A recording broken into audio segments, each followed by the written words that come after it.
Hey everybody, welcome back to our Who's Next series where Tony and I sort of just break down the SEC coaches Alabama will face, talk about how they've done against Nick Saban in the past and how we think these guys are going to do in 2020 and beyond.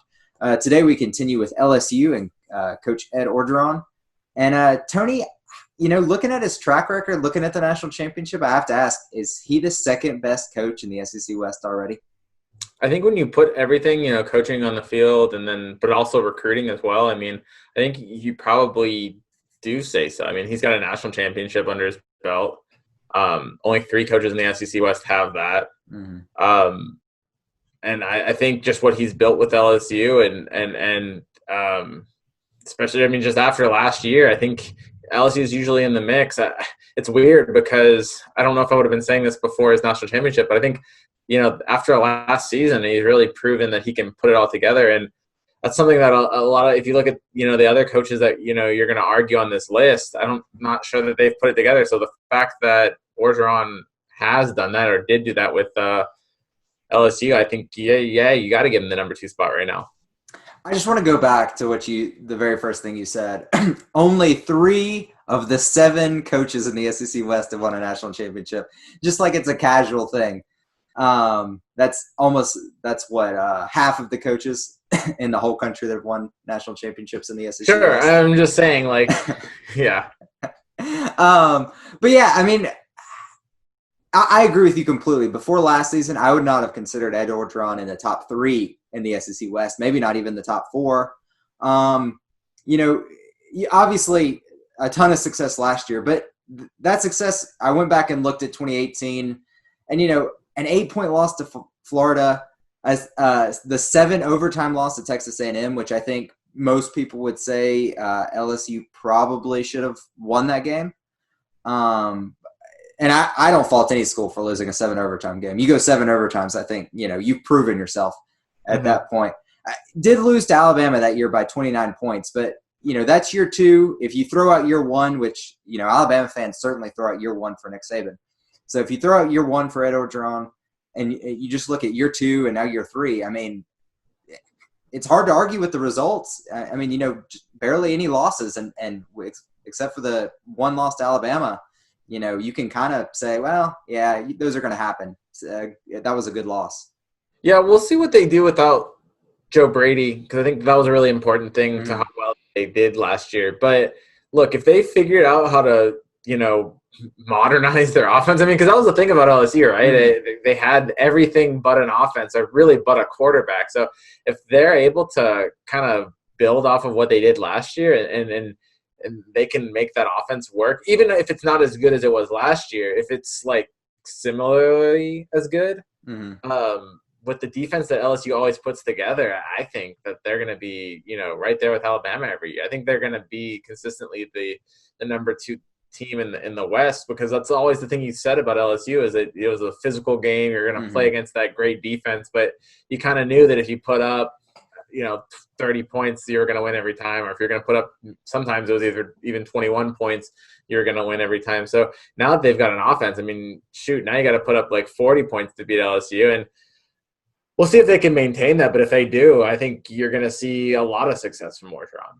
Yeah, I think the tendency is that I've seen some Alabama fans say, and even fans of other SEC programs, Burrow's gone, some of the rest of, Clyde Edwards-Helaire, and then they've got some other offensive skill players gone. You've got some of those coaches like Joe Brady that were instrumental to the success last year gone. And it's easy for, fans of these other SEC programs to go, yeah, so all of that came together. They had a great year. Yeah, so what? LSU, they'll be good, but they won't be great next year. LSU fans probably are thinking the same thing about Alabama. You have Tua, who's easily one of the best quarterbacks to play college football in the last decade. Gone. You have Judy gone. You have Ruggs gone. Alabama's still got a lot of guys like Waddle and Devontae Smith and Najee Harris, and I know you love Mac Jones still on the roster, but you can't argue that the offense should regress at least a little bit. It should. It could. It's not like they don't have talent behind those guys. But, yeah, when you lose that many guys, the offense should not be as record-setting. But this offense last year, this LSU offense was really good. So if it does regress, it would have to regress a lot to go back to the offenses that, the offense that lost 29-0 to Alabama. It's also not going to be that offense, And so I think that, they'll still be decent, and we'll have to see how they're able to maintain that. Like I said, just because Joe Brady leads doesn't mean that they forget every single thing that they did last year. I mean, Kiffin opened up Alabama's offense, and they were able to kind of go continue that. And now it's really kind of opened up a lot more than what it was before. So it's an evolution, and I think that LSU probably, I would think that they'd be able to kind of continue on that. Now, is it going to be as great? I mean, are they going to be missing things with the guys that departed this offseason? Of course they are. But I don't think it's just going to go back to the Stone Age or it's going to be some one-hit wonder. I think LSU is still going to be able to move the ball on offense. Yeah, I think even if the LSU offense is at like 80% of what it was last year, I think that's more than enough to, give Alabama fans reason to be nervous, especially when you consider this secondary is kind of starting over. Yeah.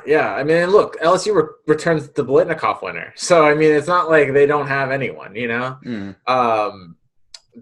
They've got what should be a good quarterback in Miles Brennan. We'll see. I mean, but he's a talented guy and the guy that I know that they have a lot of confidence in. So it'll be interesting to see how he does and if he's able to kind of, replicate what Joe Burrow did or just, come anywhere close. I mean, because I don't think anyone's going to come stat-wise. I don't think anyone's going to put up a year like Joe Burrow did in the near future. But, I mean, he doesn't have to for LSU to be good. And I think that, they're still going to give teams like Alabama trouble. I actually think Alabama will win this year, especially because it's such a rematch game. And I think that's going to be the biggest game on Alabama's schedule. But, I mean, that game's in Baton Rouge. You can't count LSU out of that game either. So I think they're going to make a lot of noise again this year, and I don't think they're going away just because they've lost a bunch of talent.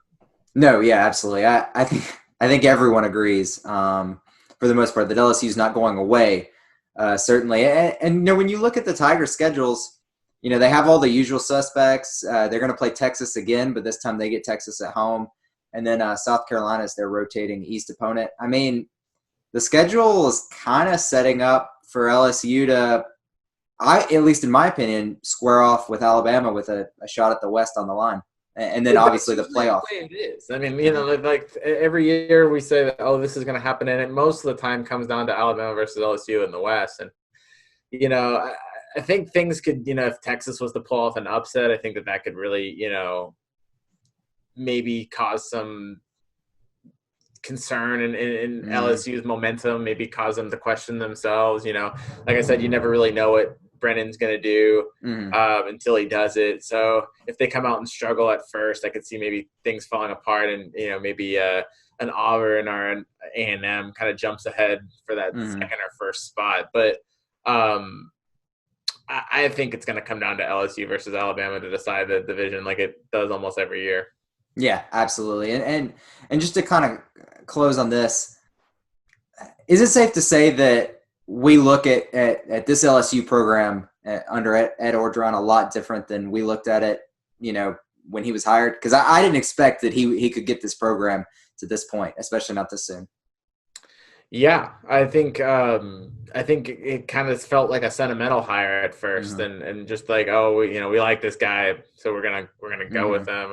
But he proved he can do it, and like I said, he's a guy that can really recruit. So if he can get that success on the field, he's pretty deadly because he's gonna lock in some of these Louisiana kids and really recruit the state well, recruit the Southeast well, and I mean, we saw what happens when it gets put together last year. So it's kind of scary for the other teams in the SEC West. We talked about this yesterday with Pruitt, but, Orgeron he proved it at USC, although he didn't get the job. And then he proved it at LSU when he became an interim coach. And, all of a sudden you're sort of, as a team, you have to decide, are we going to be able to come together and rally? Or are we going to kind of fall apart and maybe split the rest of the games on our schedule? Like, Orgeron proved he can kind of recruit guys back into the program midseason to buy back in and to finish strong. And, I think that is probably what that ability to sort of relate to his guys probably is what makes him such a great recruiter when he goes out and talks to these prospects in person. So I think the doubt, at least with me and maybe some others, was always, can he actually run a program that can contend for a national championship? And he proved that he could. Yeah, and the thing this year will be, can he maintain that, and can he kind of keep his players locked in? It's so hard to win back-to-back championships. I mean, you just don't see it happen anymore. So, especially when you go undefeated, I mean, it's really tough to – we've seen what happened with Alabama when maybe they let their guard down and they kind of get complacent. So you're going to see that with LSU, and, how are they going to be able to – kind of compensate for that or overcome that? And I think that's the next test we're going to see from Orgeron. Yeah, especially undefeated, because when you win a championship, and we've seen this, I've heard this from Alabama players when they won a championship, but maybe they lost a game to Ole Miss or a team before. Like, at the very least, you had a goal. We didn't go undefeated, or we didn't win the West, or this team beat us and we want revenge. Like, there's a sort of internal goal that the team could focus on. And when you just have this record-setting offense, Heisman Trophy, all these other individual awards, and you win the Natty, like, there's less goals to go for. I mean, it's harder to just say, let's go do it again, than it is to, like, circle something and kind of get motivated and say, we're going to beat this team. And you have a target on your back, because I know Alabama has that game circled now, and everybody's going to have that game circled, and everyone's going to want to go in and kind of get that payback for last season, so when you go undefeated, everyone has a sour taste in their mouth. So I think it's going to be tough to continue that and to both be able to overcome your own complacency and then be able to raise above a level, because everyone's going to bring another level to you. Absolutely.